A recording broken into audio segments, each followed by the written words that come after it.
नमस्कार दोस्तों, मैं शिवम सिंह और आप देख रहे हैं रश्मि न्यूज। तो डेली डोज के नए एपिसोड में आपका स्वागत है। तो आज हम बात करेंगे कुछ बड़ी खबरों के बारे में, जैसे कि politics, economy, technology, sports, world affair, breaking news, crime and law, defence, environment and climate और एंटरटेनमेंट की सबसे जबरदस्त सेक्टर्स की। टाइम को वेस्ट ना करते हुए चलते हैं सीधे पॉइंट पे और फुल डिटेल में हम इसको कवर करेंगे और सिंपल भाषा में। तो चैनल पर नए हो तो सब्सक्राइब कर दो ताकि आने वाली नई वीडियोस को आप मिस ना कर पाओ। तो सबसे पहले शुरू करते हैं पॉलिटिक्स से। लोकसभा में पीएम नरेंद्र मोदी ने वंदे मातरम को लेकर एक पुराना कंट्रोवर्सी फिर से जिंदा कर दिया है। उन्होंने डायरेक्टली कांग्रेस पे इल्जाम लगाया कि 1937 में मुस्लिम लीग के प्रेशर में आकर उन्होंने वंदे मातरम को काटा चीटा और सिर्फ फर्स्ट स्टेंजा ही गाने का डिसीजन लिया। मोदी जी ने इसे अपीजमेंट पॉलिटिक्स का सबसे बड़ा एग्जाम्पल बताया। कहा कि ये पॉलिसीज ने देश के पार्टीशन को जमीन तैयारी की दी। On the other hand Congress ने कहा कि ये सबकी फीलिंग्स का रिस्पेक्ट करने के लिए किया गया था। ये डिबेट क्यों इम्पोर्टेंट है? क्योंकि आज भी स्कूल्स और गवर्नमेंट इवेंट्स में वंदे मातरम पे स्टेट्स अलग अलग रूल्स फॉलो करते हैं। आने वाले डेज में ये नेशनलिज्म वर्सेस सेकुलरिज्म की एक नई लाइन को खींच सकता है, स्पेशली इलेक्शन सीजन में। अब हम बात करते हैं इकोनॉमी की। फाइनेंस मिनिस्ट्री ने राज्यसभा में जो डेटा दिया है उसके अकॉर्डिंग लास्ट 5 सालों में 7 स्टेट्स जैसे कि महाराष्ट्र, कर्नाटका, तमिलनाडु, गुजरात, तेलंगाना, आंध्र प्रदेश और हरियाणा जैसे राज्यों ने टोटल टैक्स कलेक्शन में ज्यादा कंट्रीब्यूशन दिया है। लेकिन जब सेंटर से पैसे वापस बांटे जाते हैं तो पॉपुलेशन और पॉवर्टी के फॉर्मूला की वजह से इनको कम शेयर मिलता है।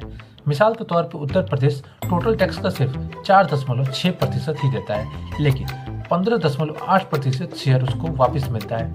इन 7 स्टेट्स के सीएम और फाइनेंस मिनिस्ट्री बोल रहे हैं हम ज्यादा कमाते हैं लेकिन ज्यादा खर्चा दूसरों पर होता है। अभी सोली फाइनेंस कमीशन अपना काम कर रहा है। शायद नेक्स्ट फॉर्मूला में जीडीपी कंट्रीब्यूशन, टैक्स कलेक्शन और परफॉर्मेंस को ज्यादा वेटेज दिया जाए। ये हर स्टेट्स को बजट, इंफ्रास्ट्रक्चर और आपकी पॉकेट के डायरेक्ट असर डालेगा।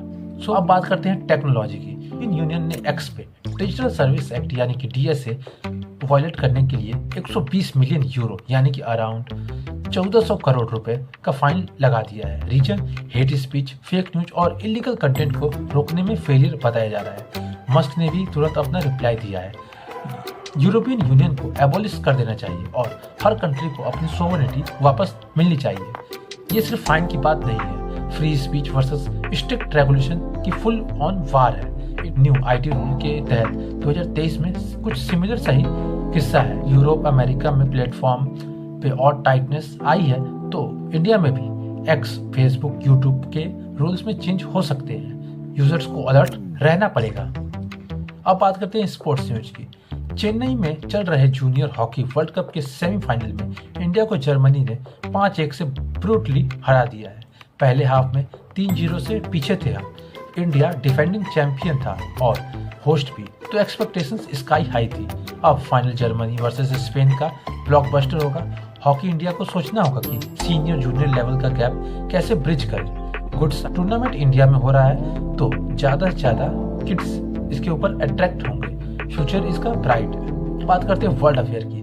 जापान में एक मैसिव अर्थक्वेक आया है। लोकल टाइम के हिसाब से आज दोपहर मिसावा सिटी के पास सी में 7.6 मैग्नीट्यूड का भूकंप आया।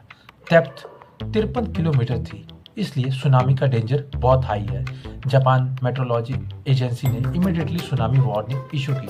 अब तक 40 सेंटीमीटर तक की वेव्स रिकॉर्ड हुई है। लोगों को हाई ग्राउंड पे जाने को कहा गया है।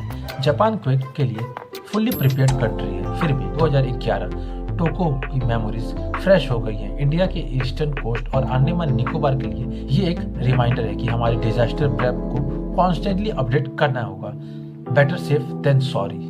अब बात करते हैं ब्रेकिंग न्यूज के बारे में। तो सुनो, दिसंबर शुरू होते ही इंडिगो का सिस्टम पूरा ही हिल गया। 6000 से ज्यादा अभी तक फ्लाइट कैंसिल हो चुकी है। ऑलमोस्ट 9 लाख लोग वेट कर चुके हैं और हॉलिडे सीजन में लोग रो रहे हैं, रिफंड मांग रहे हैं, गालियां दे रहे हैं। इंडिगो बोल रहा है अरे सॉफ्टवेयर का ग्लिच हो गया है, पायलट्स और क्रू की शॉर्टेज हो गई है। लेकिन यहाँ ट्विस्ट आता है। फेडरेशन ऑफ इंडियन पायलट्स यानी कि FIP के प्रेसिडेंट कैप्टन CS रंधावा ने कहा भाई ये सब पहले से प्लान था। 2 दिसंबर से हम बोल रहे हैं कि क्राइसिस आएगा, लेकिन इंडिगो ने जानबूझकर कुछ नहीं किया। एयरक्राफ्ट ग्राउंड पे खड़े हैं, क्रू अवेलेबल है, फिर भी फ्लाइट कैंसिल कर रहे हैं। मतलब ये ड्रामा सिर्फ एक बहाना है एवरीडीएल रूल को रिलैक्स करवाने का। पायलट लोग ज्यादा से ज्यादा कितने घंटे उड़ सकते हैं उसका रूल है एवरीडीएल। इंडिया को चाहता है कि गवर्नमेंट थोड़ा रिलैक्स कर दे, कॉस्ट बचेगा, प्रॉफिट बढ़ेगा। तो लोगों ने एलिगली क्राइसिस खुद क्रिएट किया ताकि गवर्नमेंट दबाव में आके रूल्स को लूज कर दे। कैप्टन रंधावा तो सीधा क्रिमिनल केस और जुडिशियल प्रॉप मांग रहे हैं टॉप मैनेजमेंट के अगेंस्ट। अब बात करते हैं क्राइम एंड लॉ के बारे में। सुप्रीम कोर्ट ने एक गेम चेंजिंग स्टेप लिया। इलाहाबाद हाई कोर्ट ने पॉस्को केस में माइनर विक्टिम के क्लोथ्स और बिहेवियर पे हाईली इंटेंसिव कमेंट किए थे। सुप्रीम कोर्ट ने उस ऑर्डर को तुरंत स्टे डाल दिया और कहा कि पूरे देश में सेक्सुअल ऑफेंस केस में जजेस को क्या बोलना है और क्या नहीं, इसके लिए स्ट्रिक्ट गाइडलाइन जल्दी ही इशू करेंगे। ये विक्टिम के लिए डिग्निटी और जस्टिस प्रोसेस में सेंसिटिविटी के लिए मैसिव विन है। अब से कोर्ट्स को सोचना होगा कि वर्ड्स को चूज करें या वक्त को। अब बात करते हैं डिफेंस की। इंडिया और रसिया ने IL-114 regional turbo prop aircraft को इंडिया में ज्वाइंटली प्रोड्यूस करने का शुरुआत की बात कर दी है। रोस्टेक कंपनी के चीफ ने पर्सनली कंफर्म किया है ये प्लेन स्मॉल एयरपोर्ट्स और हिली एरियाज के लिए परफेक्ट है। उड़ान स्कीम्स के under north east, Himachal, Uttarakhand, Ladakh की कनेक्टिविटी ये बूस्ट कर सकता है। बेस्ट पार्ट की टेक्नोलॉजी ट्रांसफर होगा और इंडिया में ही मैन्युफैक्चर होगा, जिसकी वजह से जॉब्स क्रिएट होंगे और सेल्फ रिलायंस के ऊपर जोर पड़ेगा। India Russia friendship start levelling up. अब बात करते हैं एनवायरमेंट एंड क्लाइमेट की। दिल्ली की सांस फिर से फूलने वाली है। इसके ऊपर एक नई कंट्रोवर्सी आई है। गवर्नमेंट रिपीटेडली क्लेम कर रही है कि पंजाब हरियाणा में स्टम्बलिंग बर्निंग इंसिडेंट 90% तक गिर गए हैं, लेकिन इंडिपेंडेंट बॉडी आई फॉरेस्ट के CEO चंद्रभूषण ने कहा कि सैटेलाइट्स डेटा सिर्फ बड़े बड़े लॉन्ग बर्निंग फायर्स कैच कर सकती है, छोटे फ्लीट्स और शॉर्ट टाइम बर्निंग मिस हो सकती है। रियल रिडक्शन सिर्फ 20 से 30% तक ही होगा।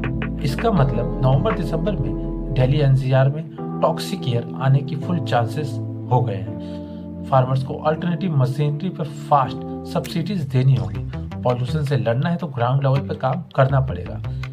एंटरटेनमेंट की बात करते हैं। अक्षय खन्ना की धुरंधर में एक्टिंग परफॉर्मेंस को देखकर पूरा इंटरनेट बौखलाया हुआ है, उनका दीवाना हुआ पड़ा है।